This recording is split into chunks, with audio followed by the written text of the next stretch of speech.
conduzir, então, a mesa, chamo o acadêmico da Academia de Letras de Santa Cruz do Sul, Beno Bernardo Kist.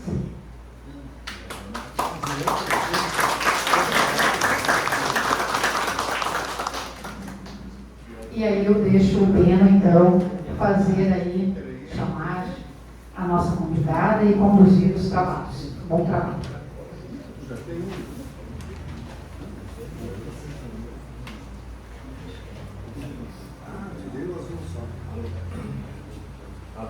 Alô.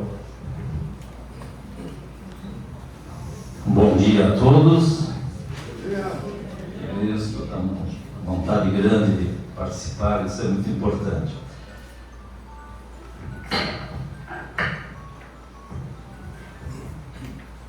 Tenho a satisfação de poder mediar esse momento, esse sábado de manhã, do nosso 4º Congresso Estadual das Academias de Letras de Santa Cruz do Sul, coordenado junto com a Academia Rio-Grandense de Letras. Foram convidados a apresentar esse painel o professor Moacir Flores e a professora Alice Bender. O professor Moacir Flores não pôde estar presente, então nós temos a satisfação de chamar nesse momento a professora Alice Bender para que ela venha à mesa e possa fazer a sua exposição neste momento.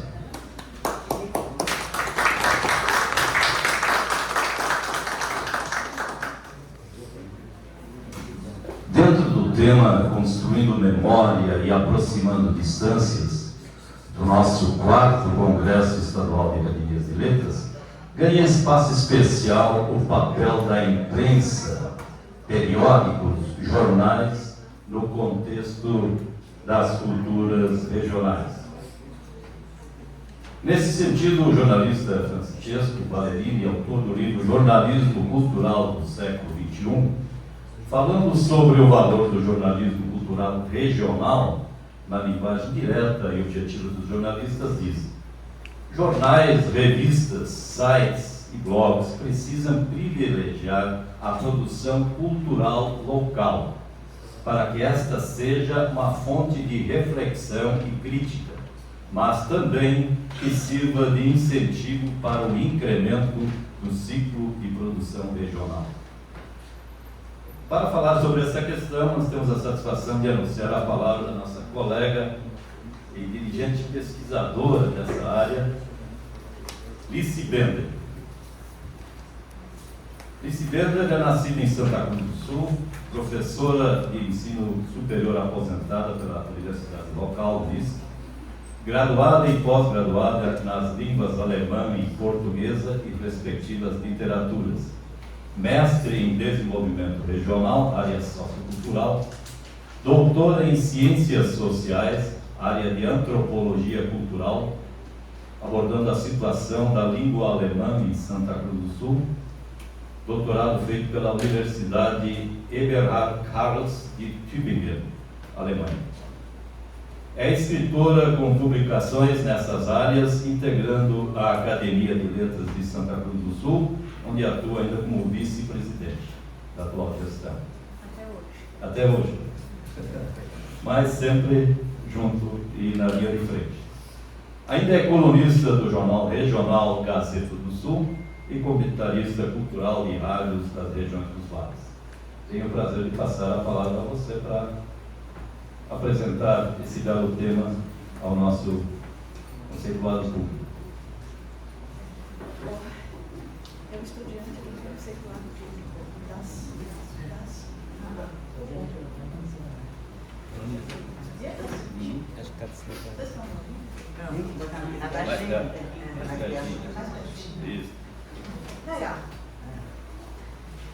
Senhoras e senhores, estimadas pessoas, muito bom dia.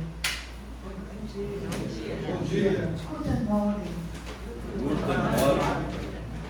Para mim é um momento emocionante poder estar entre pessoas tão valiosas, tão ricas em saber, em cultura. É um momento especial. Como meu colega já falou, a questão é a imprensa, a colaboração da imprensa para a construção leitora. A leitura andando de mãos dadas com educação e com imprensa. E como nós estamos, exatamente este ano, celebrando o jubileu dos 200 anos da imigração alemã no Brasil, e exatamente a minha aldeia está completando 175 anos da imigração, então eu volvo o meu olhar para essa contribuição. A contribuição da imprensa, principalmente nesse sentido. Em outras regiões, muitas outras etnias participaram dessa construção da leitura, da educação, da imprensa. E por isso eu acho que seria muito enriquecedor, ao final do debate, poderem acrescentar as experiências do desenvolvimento da leitura, da educação, da imprensa de suas regiões. Acho que enriqueceríamos todos nós juntos com isso. Então,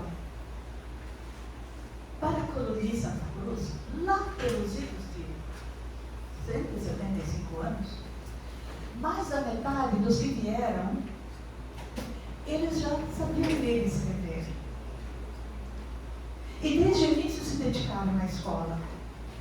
E a imprensa foi a companheira, a parceira para desenvolver o hábito da leitura, para desenvolver mais. Então, mas para podermos entender isso, nós precisamos volver um olhar para o mundo cultural de onde procederam esses imigrantes. E aí percebemos que esses imigrantes vieram de um mundo cultural marcado pela reforma de Martin Luther. Luther defendia que ler fomenta a inteligência, que o povo precisa ler, precisa aprender a pensar, para ser livre, não poder ser enganado. Luther foi um dos grandes incentivadores em favor da escola já nos idos de 1500. Considerava também que a Bíblia precisava estar na mão dos fiéis. E por isso a traduziu. E nesse sentido, eu trouxe aqui uma versão original de Martin Luther, reeditada em 1912, e que tem uma história muito peculiar. Ela foi um incêndio aqui em Santa Cruz, uma família, o bombeiro, ele encontrou no meio dos escombros ela intacta. Foi entregar para a dona da casa e a dona da casa ficou tão emocionada que a deu para ele de presente. Fernando Kircher, ele me conhecia e ele disse: eu não consigo entender o que está escrito aqui porque eu não sei alemão, mas eu sei que em tuas mãos ela estará bem. E me deu de presente.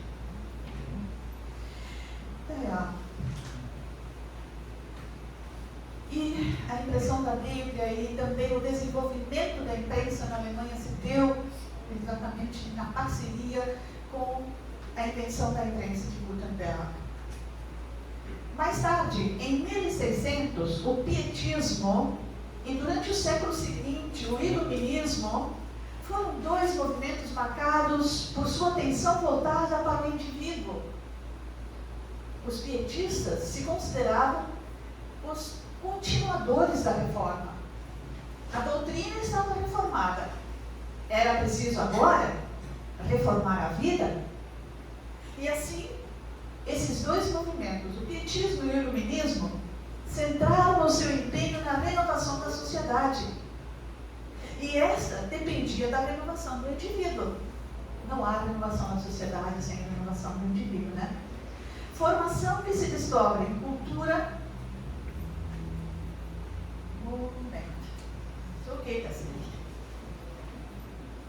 Cultura, esclarecimento como promotora da renovação dos indivíduos, que por sua vez renovam a sociedade e promovem o progresso.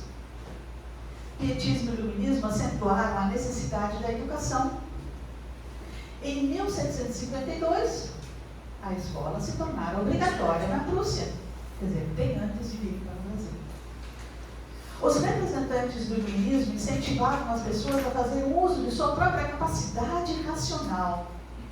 Eu sempre lembro de uma frase do grande filósofo Kant. Ele dizia, ele encorajava as pessoas: Habe Mut, dich deinen eigenes Verstandes zu bedienen. Tenha ânimo, tenha coragem para fazer uso do seu próprio pensar, da sua racionalidade, do seu pensamento. Quer dizer, para não precisar ser boi de manada, né?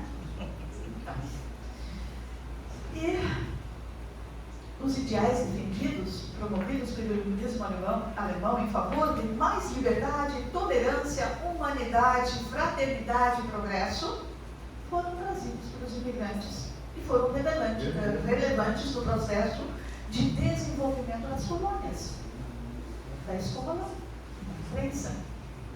Os imigrantes vieram de um mundo que valorizava o canto, o livro, a leitura, de um mundo em que já existiam universidades antes mesmo de existir o Brasil. Meu doutorado foi feito em modernos. Então, vieram de um mundo em que floresciam pensadores e poetas, em que poesias como as de Goethe, Heine, Falleslin, Eichendorff eram transformadas em canções populares. E o advento da imprensa incentivou poetas como Clemens Brentano e Achim von Arnim a coletar canções da tradição oral desde a Idade Média. E foram publicando isso em diferentes volumes, já no início de 1800. E do mesmo modo, os irmãos Grimm coletavam as histórias da tradição oral de antigamente. E as registraram também, publicaram em 1812 o Haus und Kindermärchen. Eu amo esses Märchen. E desde 1564, a Feira de Livros de Frankfurt já editava catálogos de livros. E a Feira de Leipzig já editava desde 1594. E lá em Tübingen, onde eu estudei, tem uma livraria que vende livros desde 1595. E existe até hoje. Tudo isso reforça essa atenção voltada para o desenvolvimento humano. Assim, no que diz respeito à imprensa, no contexto imigratório alemão, devemos considerar, conforme o historiador René Gertz, para os tipos mais presentes, ou seja, jornais, almanaques, revistas. Gertz contabilizou que entre 1852 e 1941 circularam 144 jornais e revistas em língua alemã somente no Rio Grande do Sul, além de diversos almanaques muito apreciados pelos imigrantes. Conforme Inka Kreutzmann, a cidade de Porto Alegre já teve acesso, a partir da década de 1850, à palavra impressa em língua alemã, por meio de anuários, jornais e livros produzidos no Brasil ou importados da Alemanha. Muito se importou também livros da Alemanha. Eu recebo caixas de livros importados da Alemanha de leitores de Santa Cruz, quando faleceram, e eu os recebi em herança. Daí, estimadas pessoas, vocês sabiam que o primeiro jornal em idioma alemão na América do Sul foi editado em Porto Alegre, no Rio Grande do Sul, em agosto de 1852. Da primeira à nona edição, esse semanário foi publicado em alemão e português, depois somente em alemão. a partir da 43ª edição, em 53, ele mudou o título para The Economist. E, no entanto, a partir da 57ª edição, o jornal deixou de circular. Outros jornais importantes redigidos em idioma alemão no Rio Grande do Sul foi o Allgemeine Kosseritz-Deutsche Zeitung, um jornal regional do Rio Grande do Sul que publicava notícias diversas havidas no mundo, Alemanha e Brasil. O Deutsches Volksblatt, a Deutsche Post e o de Santa Cruz, o Lourinhã, está entre os mais importantes do Estado. Também livros e anuários foram editados nas colônias alemãs, diversos já nas primeiras décadas. Aliás, aqui em Santa Cruz foram editados 3 anuários diferentes, além de jornais. E isso atesta o interesse pela leitura. Para os lugares de difícil acesso, regular a jornais, os anuários foram uma importante fonte de literatura. E aqui eu trago um pequeno parágrafo do padre Theodor Amstadt, de 1924.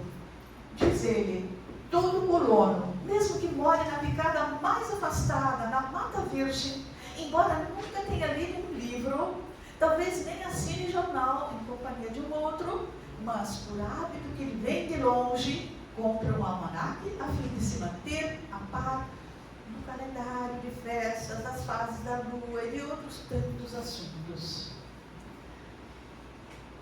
Então, a partir de 1874, passou a ser editado o Deutsche Volkskalender für Brasilien de Karl von Koselitz. Koselitz foi redator do mais importante jornal alemão de Porto Alegre, o Deutsche Zeitung, que circulou de 1861 a 1917. E conforme padre Amstadt, ele defendia a nacionalização dos imigrantes e, ao mesmo tempo, a manutenção de sua cultura, principalmente no que diz respeito à fé religiosa e ao trabalho. Koselitz escrevia tanto em alemão quanto em português para diferentes jornais no Brasil. Seus temas costumavam ser sempre polêmicos e políticos. Como o Kalender für die Deutschen em Brasília, lançado em 1881, a editora Rotermund começou a fazer concorrência com o Deutsche Volkskalender für Brasília. O Rotermund Kalender se revelou exitoso. Em 1906 foram impressos 6.000 exemplares. E até 1914, a edição duplicou para 12.750 exemplares. E em 1917, o número dos calendários subiu para 25.000. O ponto alto foi em 1823. O Rotermund Kalender chegou a 30.000 exemplares e este número permaneceu estável por muito tempo. Como nos anos 30 do século XX viviam em torno de 1 milhão de alemães ou descendentes de alemães no Brasil, considerando que as muitas escolas comunitariamente criadas ensinavam leitura, pode-se concluir que, em média, a cada 33 alemães ou descendentes, um lia anualmente o Rotermund Kalender. Também nas regiões interioranas se lia muito em alemão. A propósito, o Kalender für die Deutschen em Brasília, da Rotermund, parou de circular em 1939 e foi sem dúvida o mais exitoso. Editado em São Leopoldo, ele seguia uma linha de ideário evangélico que pode ter contribuído para o número de leitores, uma vez que a importância da leitura era fortemente incentivada pelas igrejas evangélicas. Aliás, as igrejas evangélicas retomaram a língua alemã mesmo depois que tinha sido proibida, tanto que eu ainda me confirmei aprendendo os 10 mandamentos e as orações em alemão e ainda tendo que apresentar na frente do público na hora de receber a bênção, né? Eu precisava dizer a todos os presentes os 10 mandamentos e saber rezar em alemão.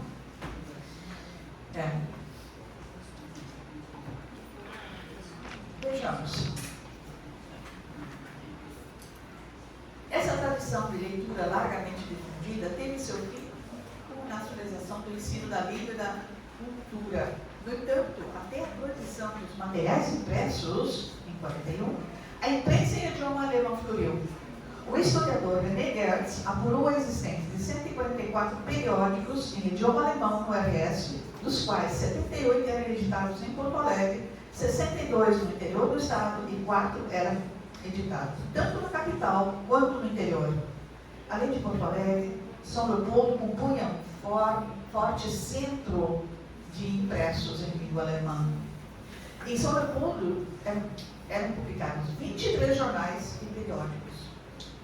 E um detalhe interessante: o terceiro lugar onde se mais produzia jornais e periódicos era Santa Cruz. Estava com 7 jornais e periódicos em língua alemã, seguido de Ijuí, Neu-Württemberg, que hoje é Panambi, com 5 jornais e periódicos. Isso sem falarmos na edição de livros didáticos, né?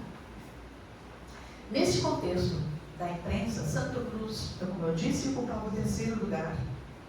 Aqui, o primeiro jornal foi lançado em língua portuguesa, que foi o Cruzado. Foi editado por José Taborda em 87. O jornal se apresentou como órgão dos interesses de Santa Cruz, mas como naquele tempo poucos sabiam dele em português, atingia basicamente funcionários públicos. Peter Kurt Menezes, um funcionário municipal, ele documentou em 1914 a evolução da vida pública e econômica de Santa Cruz. No final do livro, ele faz uma rápida síntese da evolução cultural e intelectual. Sobre a imprensa, pode-se averiguar, por exemplo, que houve outras tendências de publicação em língua portuguesa, mas nenhum prosperou. Mas também em língua alemã houve algumas iniciativas iniciais que também não prosperaram. Não conheço os motivos. Por exemplo, o Fortschritt foi editado de 1902 a 1904. O Santa Cruz Anzeiger existiu de 1905 a 1908. O Volksstimme publicou jornais de 1929 a 1941. Também o Die Neue Zeitung, fundado em 1898, chegou a apenas 12 edições. Eu disse que havia 3 periódicos editados em Santa Cruz. Eu agora só tenho aqui presente o Heimat Potter e o Santa Cruz e Caleta. Eles eram editados em Vila Teresa, que hoje é Vera Cruz. Naquele tempo pertencia a Santa Cruz.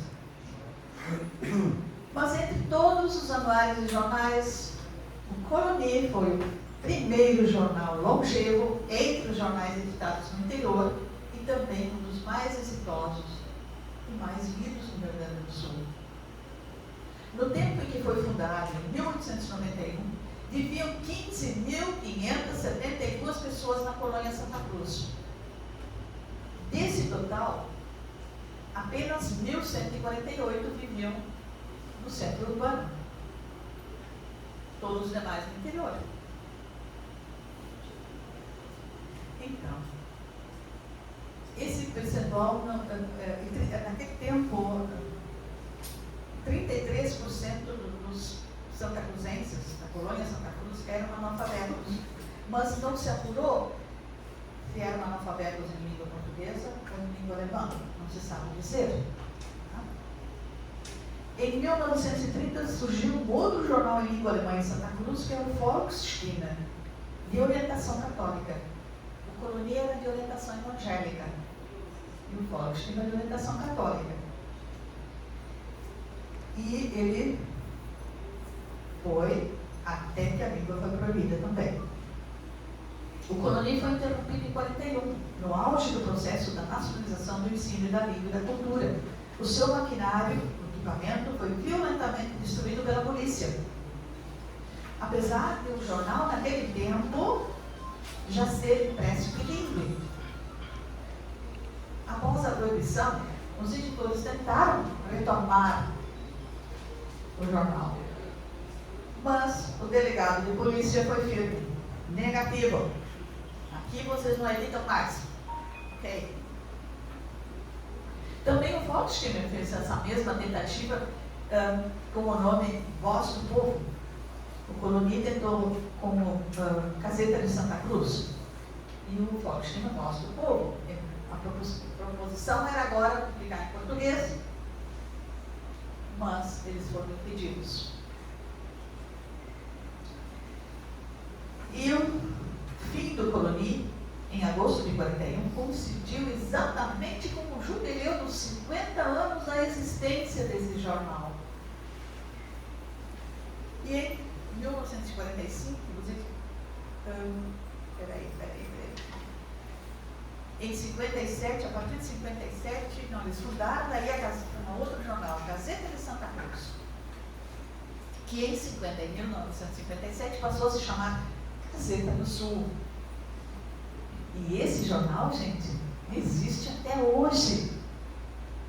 Um jornal regional, o mais longevo, e está aí, por aí circulando.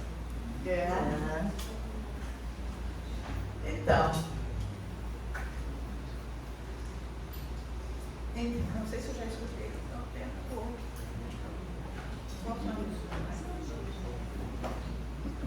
Eu gostaria muito de convidar o Romário para falar um pouco, né? Ele que é o diretor do jornal, que vive esse jornal, e tem outro que é o funcionário mais antigo do jornal, ele é prata da casa.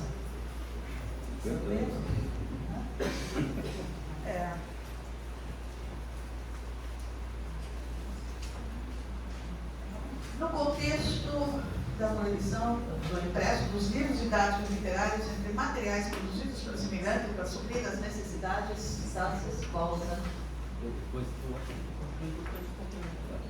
Eu termino então. Tá. Eu queria ainda fazer rapidamente a questão dos livros didáticos para escolas, deixa eu ver, para não me alongar demais.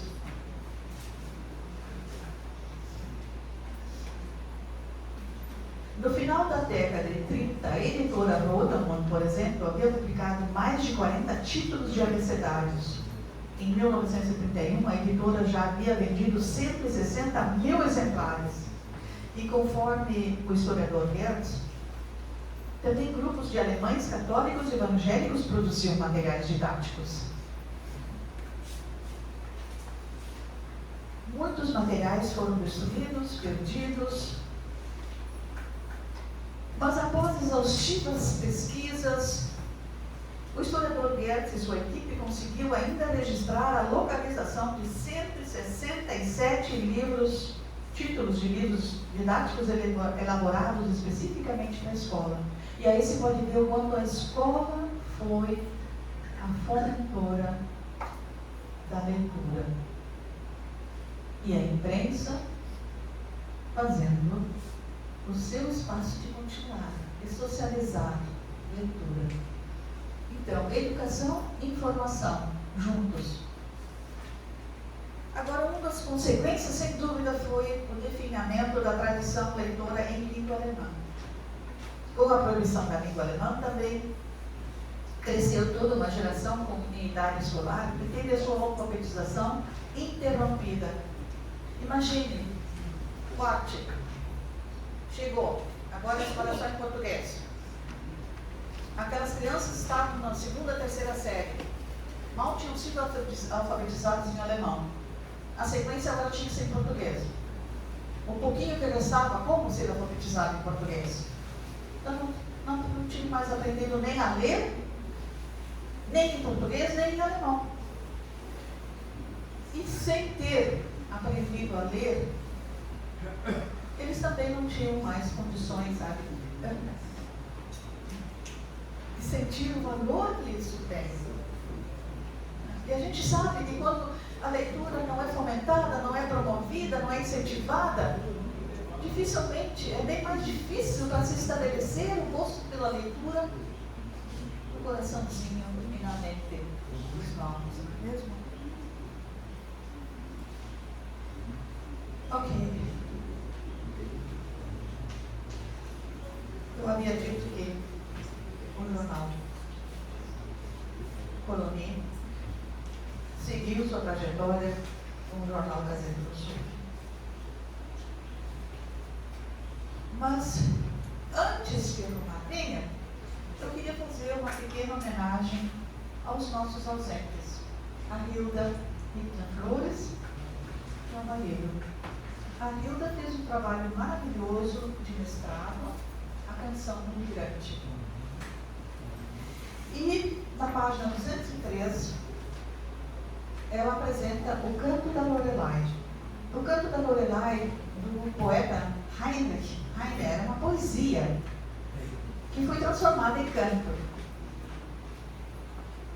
E ela conseguiu apurar de que essa era uma das 4 canções favoritas dos sócios das diferentes sociedades de canto em Santa Cruz.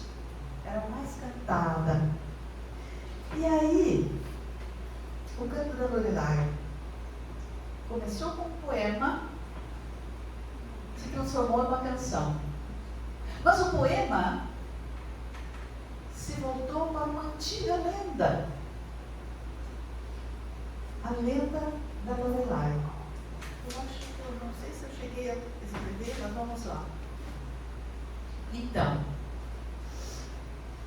dizia-se que em uma das curvas rochosas do Rio Neno, lugar onde muitos barcos afundavam, havia no alto da rocha uma sereia que com seu som de encanto encantava os barqueiros que afundavam junto com seu barco.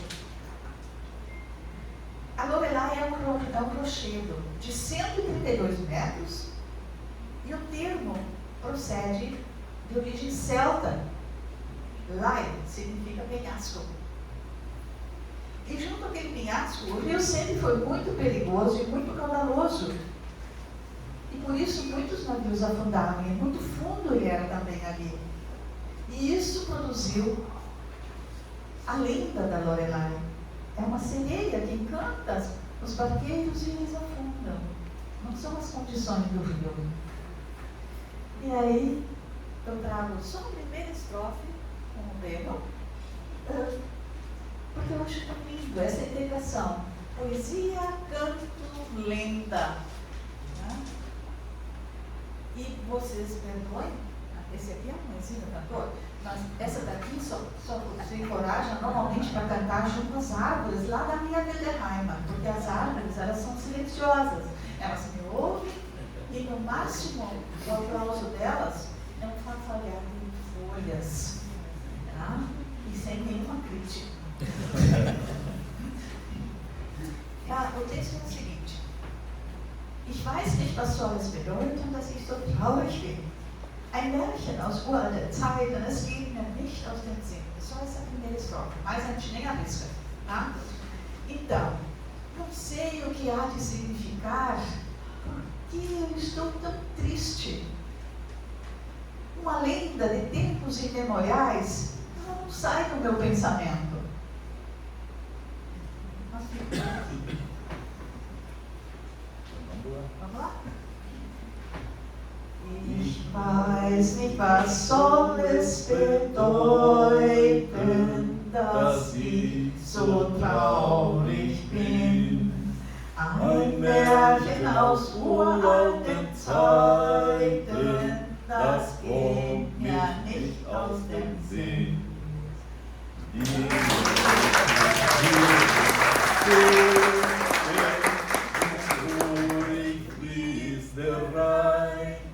Der Gipfel des Berges funkelt in Abendsonnenschein.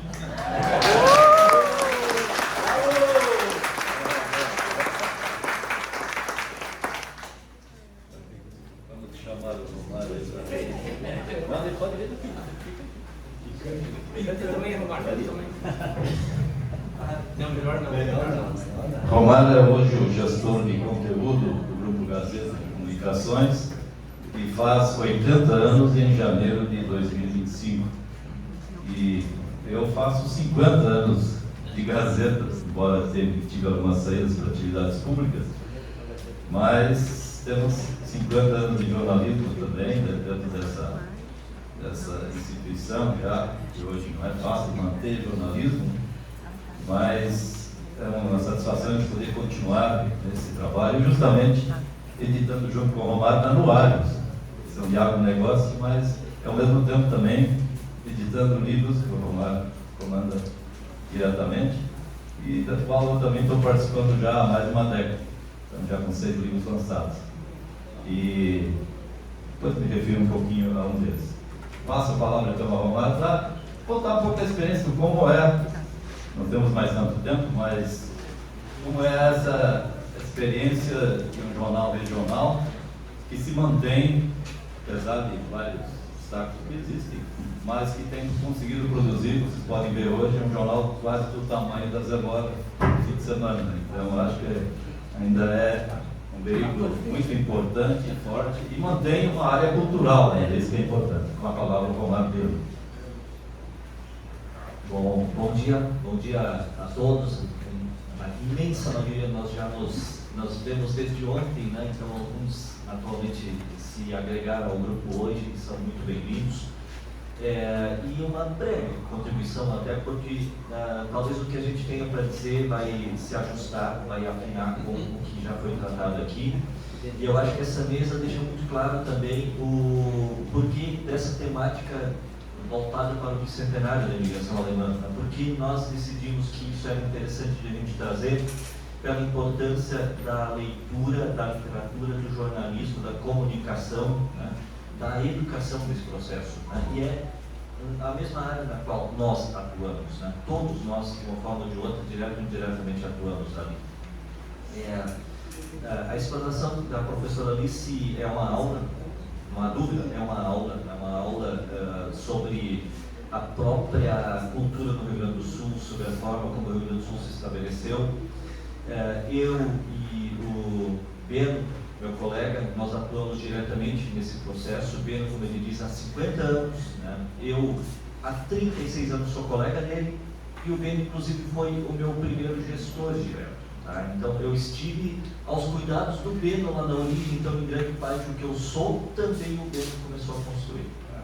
Isso é muito bonito, é importante que a gente diga isso, né? Porque eu fui subordinado ao Beno no início dos meus trabalhos como um rapaz muito jovem ainda, né? Recém ingressado no curso de letras aqui em Santa Cruz do Sul. Por sua vez, a professora Alice já atuava, né, com muito ânimo, muito afinco na formação das novas gerações, né? Então eu também me formei lendo a professora Alice e ouvindo a professora Alice, né? Assim como muitos dos nossos colegas de academia, né, como acontece ainda hoje. Como a professora Alice comentou, o antigo jornal em língua alemã acabou virando Gazeta de Santa Cruz, que depois formou em Gazeta do Sul. Tá? A Gazeta do Sul está em vias de completar 80 anos, segue corajosa, destemida, firme e forte, né? É um jornal diário, com a edição de final de semana também, de sábado e domingo, como a de hoje, né? Em muitas ocasiões, de fato, muitas, não é esporádica, né? A nossa edição ela está palmo a palmo maior, por exemplo, do que a da Zero Hora, com a diferença de que a Zero Hora abrange o Rio Grande do Sul inteiro, né? E a Gazeta para a comunidade do Lago do Pardo, cerca de 30, 40 municípios ao todo, né? Mas a Gazeta, sem dúvida nenhuma, é uma das grandes referências de comunicação para o Rio Grande do Sul. É resultado desse empenho e dessa confiança na comunicação junto de uma comunidade alemã, né? Muitos dos nossos colegas de academia, incluindo Beno, Lice, Benzel, Elenor, né, são colaboradores já há muitos anos com coluna na Gazeta do Sul. E quando eu passei a condição de gestor, há 6, 7 anos, né, gestor de conteúdo, a responsabilidade de todo o conteúdo do grupo estaria aos meus cuidados, né? Como uma pessoa que ajuda a pensar isso, eu nunca hesitei e nunca hesitaria em dizer cultura em primeiro lugar. Porque se um jornal não fomenta a cultura e não forma leitores, dizendo o tempo inteiro leia, ele está falando contra ele próprio, porque é leitura. É como um padeiro dizer não coma pão. Não dá para nem acreditar nisso. Então, como um jornal não vai dizer leia, leia, leia, leia, leia, leia. Não leia pelo jornal, leia por si. Por incrível que pareça, diz leia por si, mas isso também faz bem para o jornal, porque alguém que lê por si vai gostar de ler e vai ler um jornal que diz isso. É um círculo virtuoso, né?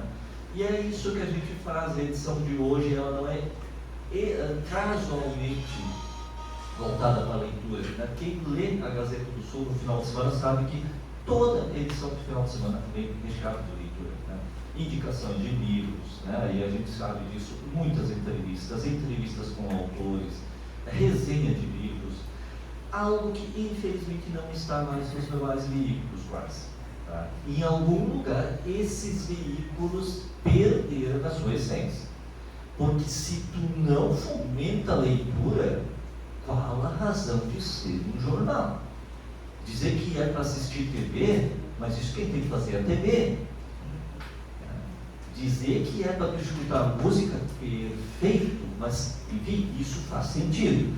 Mas ainda assim eu digo, não desvia para outro lugar, né? Não pede para tu fazer outra coisa, pede para ler, né? Porque isso é a essência, né? Pensar a cabeça, o resto cada um vai fazer por si, né? Sobre o veículo, muito rapidamente, a Gazeta chega aos 80 anos hoje com 7.200 assinantes. Ainda é um grande número de assinantes, já não é mais aquilo que foi no passado. Nós chegamos a ter 17 mil assinantes há 15, 20 anos. Com uma diferença, não existia uma concorrência chamada internet. Logo, o jornal era soberano. Nós recuamos para abaixo da metade do que tínhamos, mas isso significou perda de audiência? Muito pelo contrário. 7.200 jornais hoje, multiplica a nossa leitura, daquele período eram 15 mil, 16, 17 mil jornais. Os 7.200 de hoje se traduzem em temos mais 4.200 digital, só digital. Então, 7.000, 4.000, nós vamos arredondando 12 mil assinaturas, tá? Se espalhando numa cidade de 138 mil habitantes. Tem que sempre lembrar isso, não é Porto Alegre, é Santa Cruz do Sul. Então é uma presença muito forte. Todo dia o jornal sai, ele está em 7.200 mãos diretas, mais os leitores próximos. E quando vai para a internet, no nosso portal Gás, por exemplo, no final de semana, em média são 150, 160 mil acessos. Por uma cidade de 138 mil habitantes, tá? E nos últimos finais de semana bateu até em 250 mil acessos no final de semana, sábado e domingo. Então, na verdade, multiplicou muito a nossa leitura em relação ao período anterior. Basta só a gente não se dar conta só de que é só o impresso hoje, né? E quando alguém diz que o jornal impresso está com os dias contados, eu sempre digo isso, bom, fala para outro lugar, não é aqui. E também provavelmente esqueceram de dizer para o jornal O Globo, do Rio de Janeiro, que numa edição de sábado ainda sai com 148 páginas. Né? Então, eu diria assim, para os que pensam, para os que leem, para os que valorizam a educação, o jornal nunca vai acabar. Obrigado.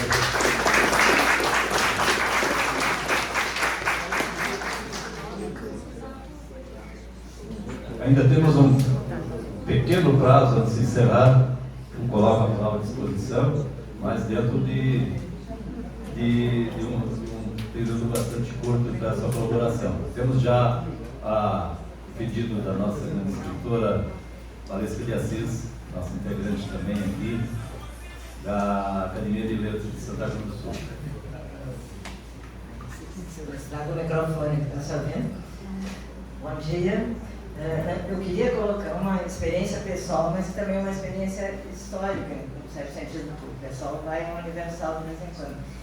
Então, hoje, olhando hoje em perspectiva a imigração alemã, o meu marido e eu, que somos católicos, de origem católica, queríamos muito ser luteranos, porque, claro, quem estuda, quem gosta da abertura e tudo, né, sempre foram mais liberais. E a minha mãe contava que as guerras, enfim, que a guerra religiosa continuou aqui. Então as pessoas tinham que atravessar a rua quando encontravam, ela disse que os católicos que faziam isso, os luteranos nunca atravessavam a rua, mas não podia nem ver, né? E quando eu fui pesquisar, eu vi eu queria saber por que nós, os católicos, digamos assim, nós, os descendentes de imigrantes mais em geral, não tínhamos nada registrado. Quando morria alguém, a gente ia pedir para a tia, as coisas, porque tudo aquilo no fogo. Aquilo era um juntamento de papéis e tal. Eu pesquisei muito em arquivos, e aqui no museu também, no arquivo daqui também, no arquivo histórico, e eu queria saber onde encontrar algo dos meus antepassados.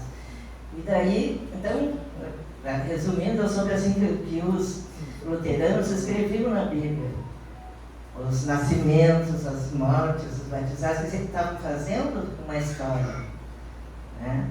E na Bíblia do meu avô só tinha a data, eu não sei se é do nascimento da morte, já tinha queimado a Bíblia, da mãe dele.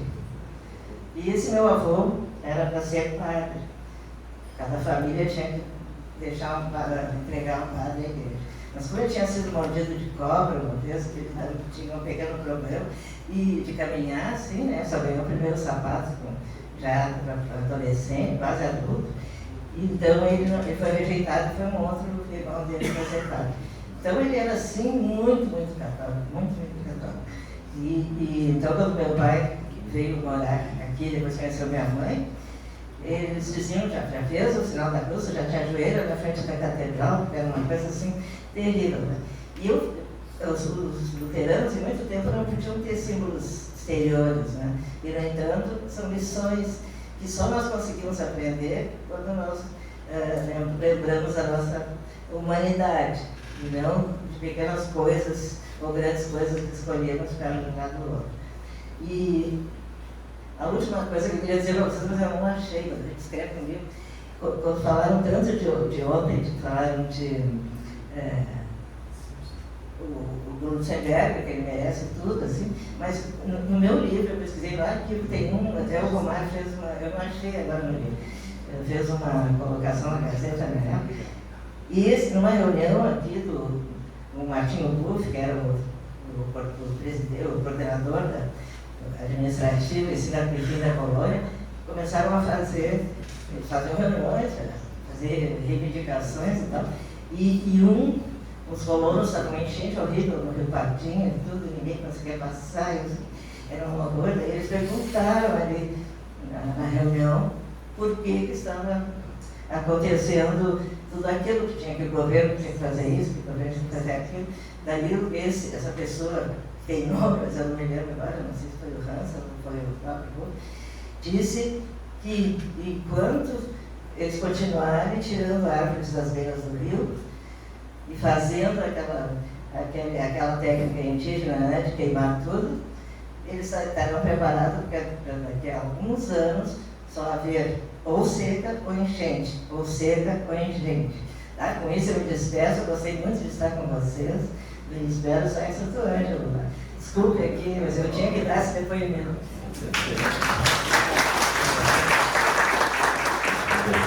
Agradecemos a Citora Valesca pelo belo testemunho do que... Por favor, então, se pudesse chegar mais próximo. Quantas horas temos? Em curto. Qualquer coisa eu aviso. Em nome da Brol, agradeço a oportunidade de dar meu depoimento como jornalista, isso na década de 80. Antes, porém, dizer o seguinte, que o destino não se muda e tampouco se muda a sorte. A sorte que eu digo, tomara que o professor que ia ser o palestrante não tenha vindo por problemas de saúde, outra coisa mais bacana, tenha afastado ele desse momento e nos trouxe essa beleza, né, de depoimento histórico sobre a imprensa, a origem germânica, que para nós é tão cara, tão bonita e tão edificante. Eu era guri com 20 e poucos anos, não cheguei em Porto Alegre, e eu achava que eu tinha uma missão. Eu cheguei do governo, eu tenho que agabuchar Porto Alegre. Porto Alegre está muito fresca, muito virada para São Paulo, Rio, esquecendo de costas para a nossa cultura regional. Abri um boliche chamado Pulperia em 83, a Pulperia, porque eu queria que a gurizada, que eram meus companheiros lá, comessem carreteiro feito de carne de panela, e etc. Então, toda a nossa gastronomia regional, e o vice é nossas milongas. Né? Então, por lá é cheio de bares noturnos e com todos os tipos de música, muito bem, mas não tinha nosso espaço cultural. Foi algo fantástico. Logo depois eu assumi o Vinhadário, que é uma casa tradicional lá, e criei um slogan desde o samba até a milonga. E foi muito bacana. Durante 4 anos nós reinamos a noite porto-alegrense, e o Ayrton Ortiz era nosso testemunho. Onde é que está o Ayrton? Não veio? Não levantou ainda? E o Ayrton, quando eu ia no nosso lixo, caía 20% do faturamento. Aí na época do Vinhadário, chegou o jornalismo em mim. Um amigo do Alegrete disse: olha, eu preciso fundar uma revista e vamos fazer uma enquete, nome dessa revista.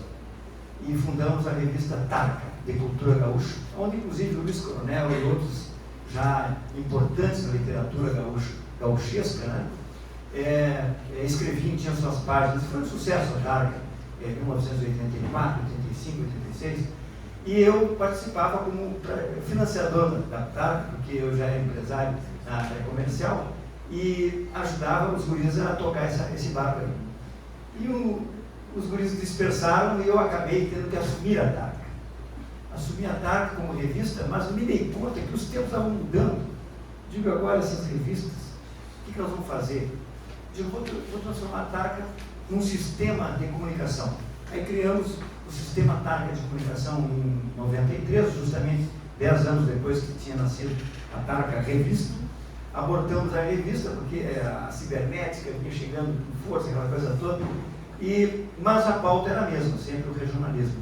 E passamos a criar um programa chamado Gauchesque Brasileiro, que atualmente nós distribuímos para 71 emissoras de rádio na região sul do Brasil, Brasília e Argentina. Conseguimos adentrar na Argentina falando em português, que é uma coisa muito difícil.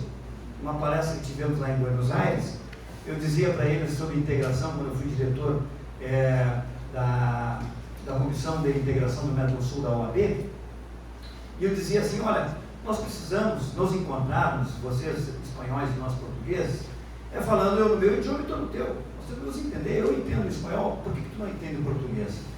Aí os argentinos reclamaram, tal. Eu digo, eu ouço as rádios de vocês, desde Gurira, Uruguaiana, Rádio El Mundo em Buenos Aires, aprendi português ouvindo rádio. Quem sabe vocês colocam nossos programas em português aí, para vocês aprenderem a falar e a nos entender melhor. E aí vai dar perfeita integração. Bom, então conseguimos isso, expandimos com essa Tarca dentro de rádios. Né?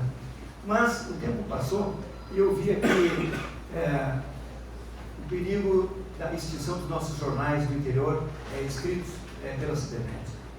O que eu vou fazer com essa? Como é que eu posso ajudar nesse sentido? Criei uma coluna chamada Regionalismos, que hoje nós entregamos para mais de 20 jornais no Rio Grande do Sul, contando sobre vários aspectos do regionalismo. A matéria dessa semana sobre a vida do Eraci Rocha, eu faço aqui uma alusão a ele, que foi um artista muito importante no campo regionalista gauchesco e brasileiro, e escrevemos sobre a vida do Eraci. Bueno, todas as semanas tem uma faceta dos regionalismos nessas colunas que nós entregamos para esses jornais do interior do estado e para quem quiser, graciosamente, né? Para quem quiser publicar, porque é uma forma da gente colaborar nesse sentido, sempre buscando essa ideia da manutenção da cultura regional do nosso parque, calcado, como ontem eu tentei dizer o que o Tolstói tinha dito do regionalismo, assim, pinte sua aldeia, estarás pintando o mundo. É o que a gente tem feito, pintando a nossa aldeia. E esse depoimento que eu queria trazer para vocês, por último, é dizer que eu vi uma possibilidade e a preocupação das pessoas pararem de ler. Eu digo, nós temos que atacar de outras formas. Achei um nicho interessante há 20 anos, que são as agendas executivas.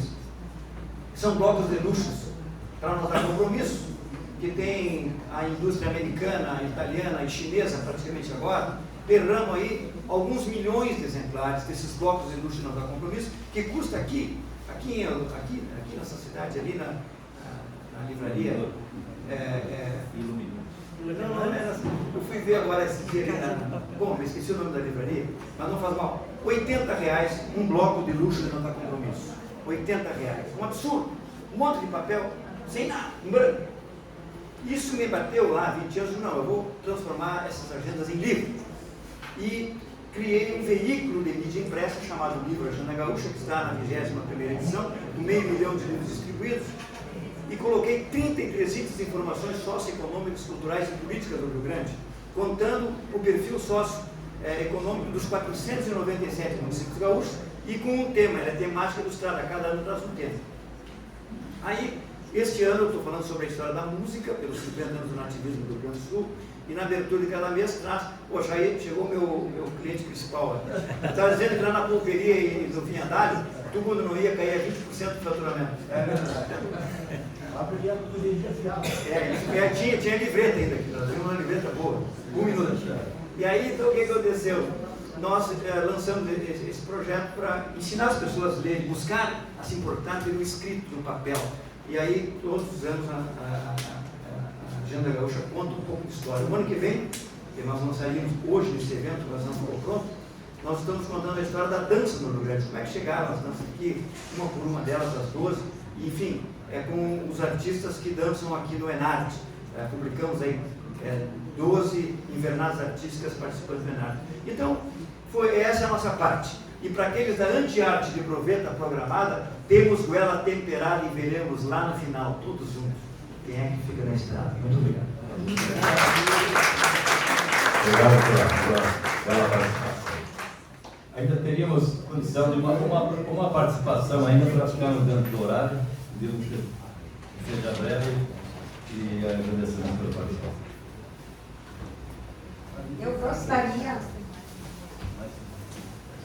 Eu gostaria de trazer para vocês um resumo das pesquisas de Candelária, porque nós também tivemos um jornal em língua alemã, o primeiro, Die Neue Zeit, de Francisco Schmidt, né? E a nossa região mais povoada, na época, fazia parte do município do distrito de Santa Cruz. Então, nós tivemos um elemento assim que entrou, os primeiros que entraram ali, tem uma história muito interessante, foram os Brumers, em 1852, que ao retornarem em 1954, que eles receberam as terras, foram os primeiros subindo o rio Pardo e acampando, digamos, né, em alguns locais ali, só que o rio, qualquer chuva que dava, ele saía. E eles acharam que eles tinham construído dentro do leito do rio. Aí o que aconteceu? Eles saíram em fuga de noite e eles é que definiram o nome daquelas localidades, como Linha do Rio, Linha Alta, Linha Facão. E o interessante também, assim, ó, é que eles mandavam correspondências para as pessoas conhecidas na Alemanha para que viessem a colonizar aquela região. Eles foram os primeiros professores e eles também, porque o pessoal que vinha ali, pelo que consta, tinham que comprar as terras.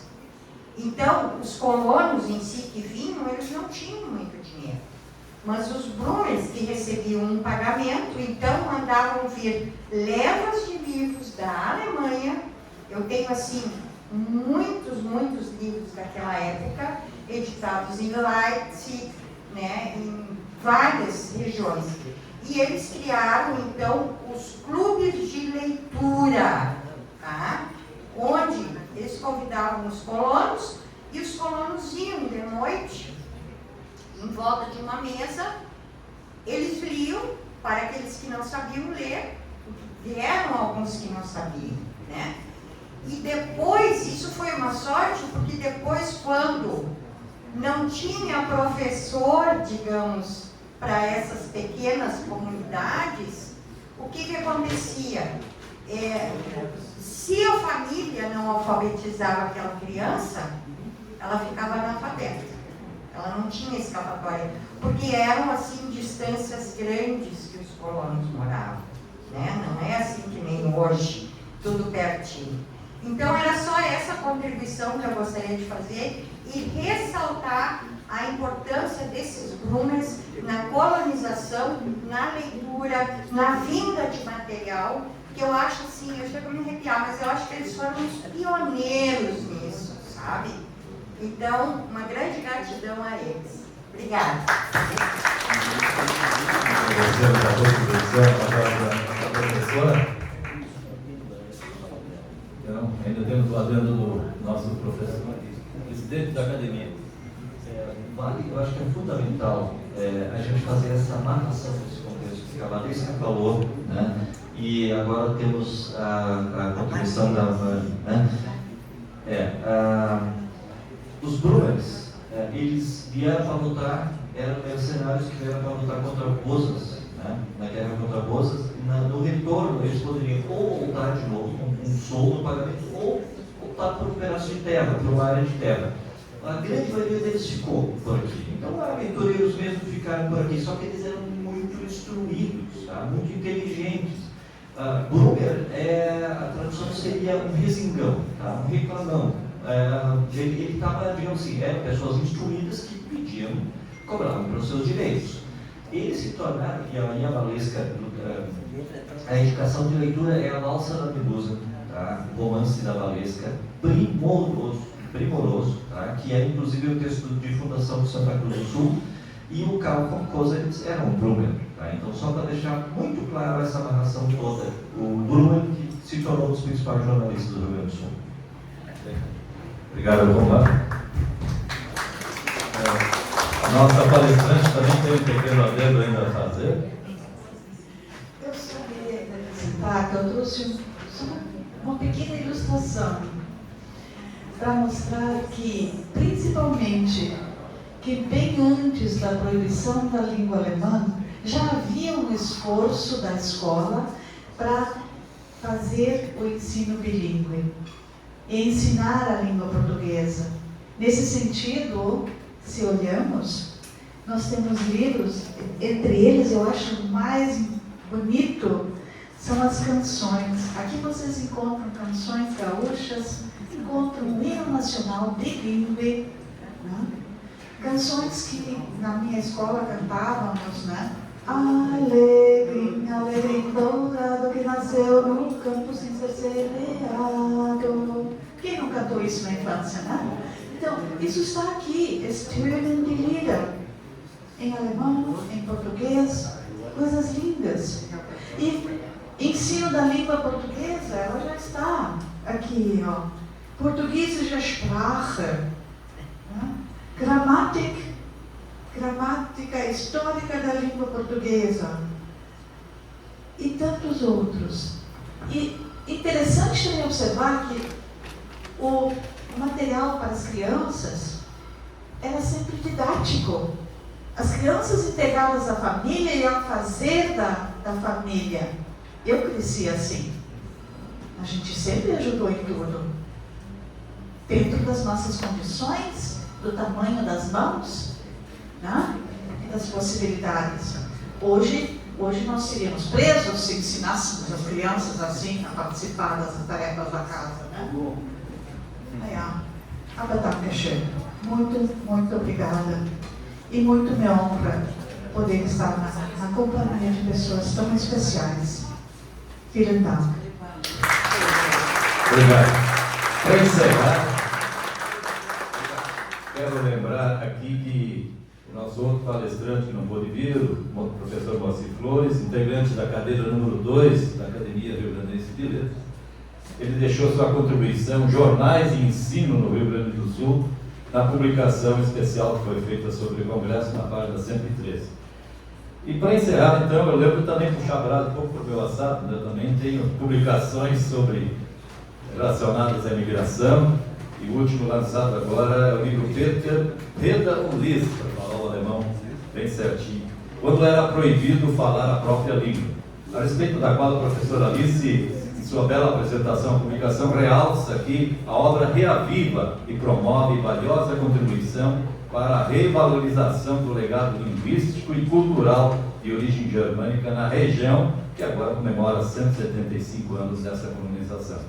Na conclusão, ela diz, com propriedade eu reforço, somente o conhecimento, a compreensão, a aceitação e a consideração para com as muitas riquezas culturais e linguísticas do Brasil podem levar o país à sua devida valorização, à promoção e ao efetivo cultivo desse seu imenso patrimônio, ao efetivo cultivo desse imenso patrimônio e assegurar a sua permanência. Essa diversidade de culturas e línguas faz o Brasil ser único e grandioso no mundo. Obrigado pela atenção.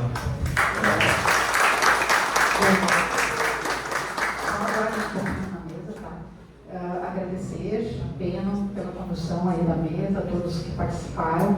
Eu também justamente ia lembrar o texto do professor Moacir, que por motivo de força maior não esteve conosco, mas como o Beno já disse, né, o texto do professor está aqui, um belíssimo texto também, que se soma à professora Alice, né, ao trabalho de pesquisa, em outro sentido, claro, né, mas se soma no contexto da mesa. E nós, então, vou convidar o Wenzel, nós vamos entregar, então, um pequeno mimo à professora Alice, que é a nossa gratidão também, porque é um trabalho de pesquisa, né, e como o Kant, vou aproveitar o Kant, que é, então, o saper aude, né, ou use saber, que saber é que promove a maioridade intelectual, só que exige coragem. Então, vamos entregar um